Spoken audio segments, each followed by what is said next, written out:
Chapter 3. Andrew ran all the way home. Then he remembered he had to go to Miss Burrow's house to get the key. The secret recipe for Freckle Juice was folded carefully in the bottom of Andrew's shoe. He was going to put it inside his sock, but he was afraid if his foot got sweaty, the ink might blur and he wouldn't be able to read it. So inside his shoe was safe enough. Even if it was windy, nothing could happen to it there. He made up his mind not to read it until he got home. He didn't want to waste any time getting there, and he wasn't the world's fastest reader anyway. Even though he had gotten better since last fall, still there might be some hard words that would take a while to figure out. Andrew pressed Miss Burrow's doorbell. "Hello, Andrew," she said when she opened the door. "You're home from school early." "I ran all the way," Andrew panted. "How about some cookies and milk?" Miss Burrows asked. "No, thank you. I just want the key." "Well, come in, Andrew. Your mother's in the living room." Andrew followed Miss Burrows. Her mother was dealing 4 piles of cards. "Hi, Mom. I came for the key." "Manners, Andrew, manners!" "Don't you say hello to all the ladies?" Miss Marcus asked. "Oh, hello," Andrew said. Miss Marcus reached for her purse. She opened it and gave Andrew the key. "Change your clothes and play outside. I'll be home by 4 o'clock." That only gave him an hour. He hoped the recipe didn't say to cook anything. He wasn't allowed to turn on the stove or the oven. Andrew dashed to his house, unlocked the front door, and took off his shoe as soon as he was inside. He pulled the secret recipe out and sat down on the floor to read it. It said, "Sharon's secret recipe for Freckle Juice. 1 glass makes an average amount of freckles. To get like Nicky Lane, drink 2 glasses. Mix up all these things together. Stir well and drink fast. Grape juice, vinegar, mustard, mayonnaise, juice from 1 lemon, pepper and salt, ketchup, olive oil, and a speck of onion. P.S. The faster you drink it, the faster you get Freckles, freckles." Andrew read the list twice. It didn't sound like much of a secret recipe. His mother used those things every day. Of course, she didn't use them all together, and maybe that was the secret part. Well, he paid 50 cents. He might as well find out. So he climbed up to the kitchen counter so he could reach the cabinets. He found everything except the lemon. That was in the refrigerator. And the onion. Miss Marcus kept onions in the basement in a bin. Andrew ran downstairs and selected a small one, since the recipe only called for a speck. With or without skin, Andrew wondered. He chose a big blue glass. He'd start out with just 1 glassful and then drink another if he wanted more freckles. No point in overdoing it the first time. That's what his mother always said. Now first the grape juice, Andrew thought. He filled the glass halfway and added an ice cube. All drinks taste better cold, and he was sure this one would too. Then he added the other ingredients one by one. His mother had 2 kinds of vinegars, wine vinegar and plain vinegar. Andrew picked the wine one. He put in some hot mustard, 1 spoonful of mayonnaise, and plenty of pepper and salt. Then some ketchup. That was hard to pour. But what about the olive oil? His mother had vegetable oil, but no olive oil. Maybe the stuff that looked like water in the olive jar was what Aaron meant, so he put in a few spoonfuls of that. Now for the lemon. Andrew cut one in half and squeezed it. Oh, no, a seed dropped in it by mistake. He picked it out with a spoon. He hated pits in his juices. Now, all he needed was that speck of onion, and he was all set. He stirred up the drink and smelled it. Oh, it smelled awful. Just plain awful. He'd have to hold his nose while he drank it. He stuck his tongue in the glass to taste it. Ick! Terrible! He didn't know how he would manage to get it down. And fast, too. It said to drink it fast. That old Sharon, she probably thought he wouldn't be able to drink it. Well, he'd show her. He'd drink it all right. Andrew held his nose. He tilted his head back, and he gulped down Sharon's secret recipe for Freckle Juice. He felt like throwing up. It was that bad. But if he did that, he'd never get freckles. No, he would be strong. Andrew crept into his mother's bedroom. He didn't feel well enough to walk. He sat on the floor in front of the full-length mirror, and he waited for something to happen. Chapter 4. Pretty soon something happened, all right. Andrew turned greenish and felt very sick. His stomach hurt. At 4 o'clock, Miss Marcus came home. "Yoo-hoo! Andrew! Where are you?" she called. Andrew heard her, but he couldn't answer.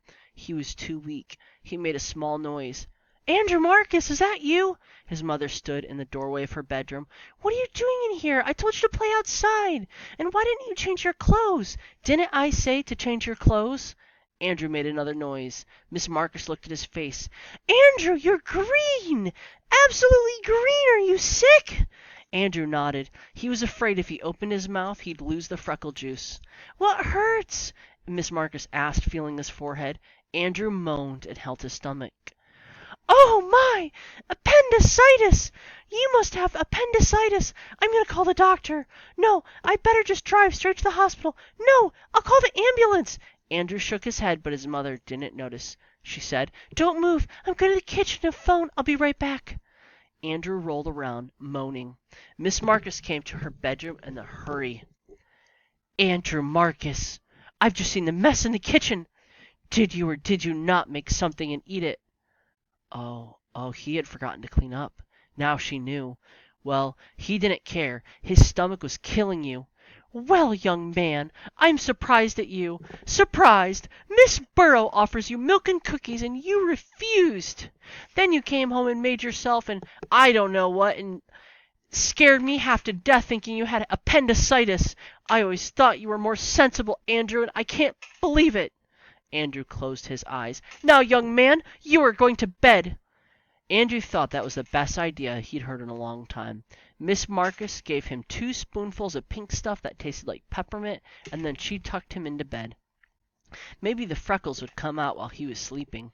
Right now, he didn't care much if they ever came out. He hated Sharon.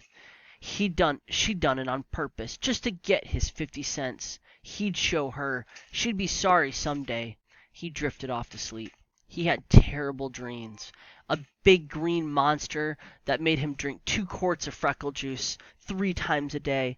Every time he drank it, the monster got freckles, but Andrew didn't. Andrew woke up sweaty. His stomach still felt funny.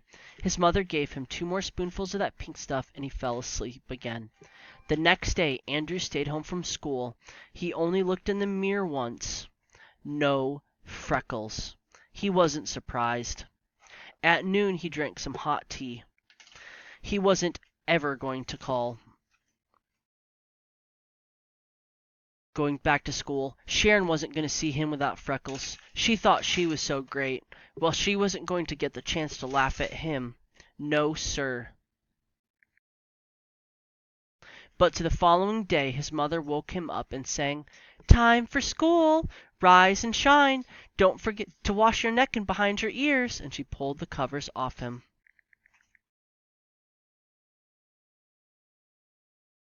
"I'm not going to school today," Andrew said. "I'm never going to go to school again." He hid his head under his pillow. "So I've got a school dropout in 2nd grade. We'll have to do something about that. Here's your clothes. I want to see you up and dressed before I count to 15, or you're going to take 3 baths every day for the next 10 years. Andrew got dressed. He ate a breakfast bun and drank some milk, but he couldn't let Sharon get away with it. He'd have to do something. After breakfast, Andrew raced back to his bedroom. He opened his desk drawer and looked for a brown magic marker. Well, all he could do was find a blue one. It was getting later. Blue would have to do. He put the magic marker in his lunchbox and headed for school.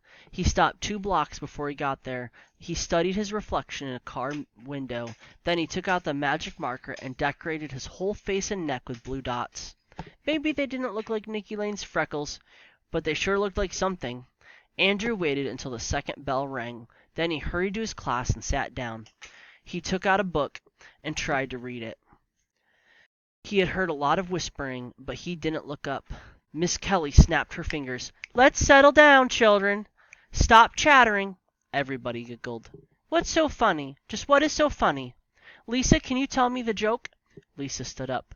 "It's Andrew, Miss Kelly. Just look at Andrew Marcus." "Stand up, Andrew. Let me have a look at you," Miss Kelly said. Andrew stood up. "Good heavens, Andrew! What have you done to yourself?" I grew freckles, Miss Kelly, that's what.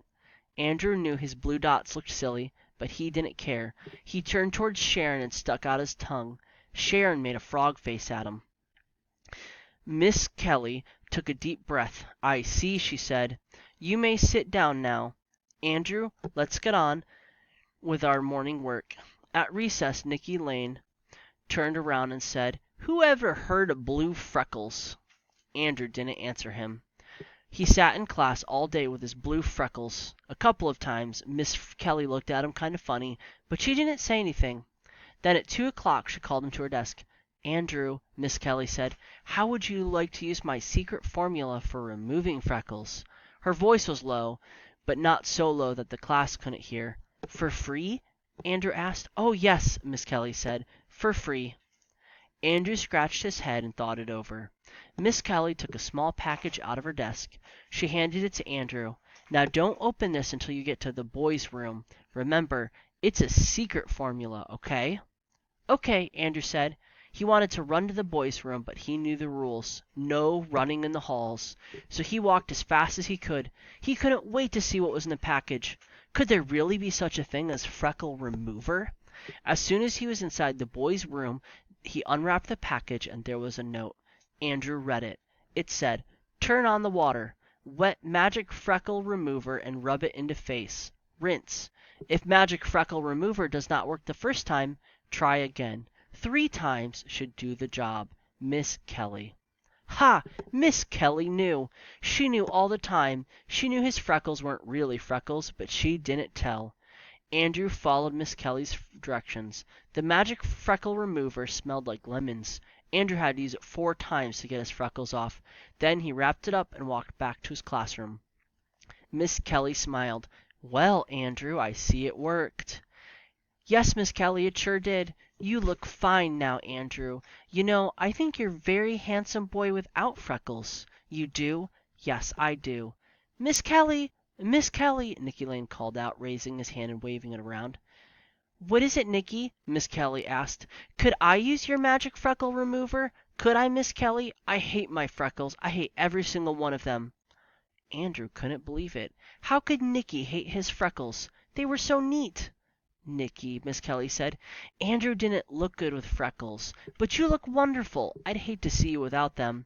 They're part of you, so I'm going to put away this magic formula. I hope I never have to use it again. Well, Andrew thought, she'd never have to use it on him. He was through with freckles. When the class lined up to go home, Andrew heard Sharon whisper to Nicky, I know how to get rid of them. Get rid of what? Nicky asked. Your freckles. You do? Sure. The secret recipe for removing freckles has been in my family for years. That's how come none of us have any. I'll sell it to you for 50 cents. Then Sharon walked up alongside Andrew. Before Andrew could say anything, Sharon made a super duper frog face just for him. The end.